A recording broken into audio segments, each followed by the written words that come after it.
শ্রী শ্রী ঠাকুরের তিরোধানের পর শ্রী শ্রী বরদা ত্রিপুরা গেছেন, আগরতলায় এসেছেন।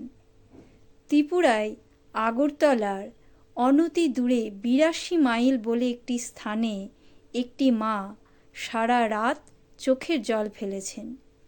গরিব মানুষ, বাড়ি থেকে বেরোনোর উপায় ও সংস্থান কোনোটাই নেই। শ্রী শ্রী বরদা আগরতলা থেকে ফিরছেন। ফেরার পথে দীর্ঘ সময় পিছনের গাড়ি দেখতে না পেয়ে থামলেন। রাস্তার পাশেই কুল গাছ, গাছ থেকে কুল পারলেন।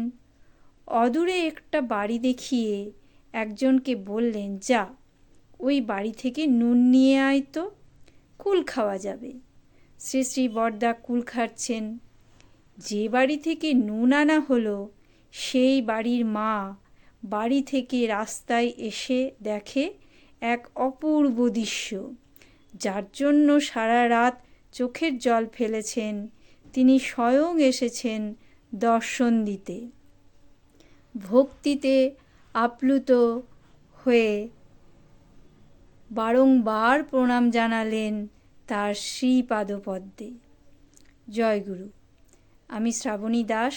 আমার এই ইষ্ট আলোচনা আপনাদের কেমন লাগছে সবাই আমাকে একটু কমেন্ট করে জানাবেন। জয়গুরু।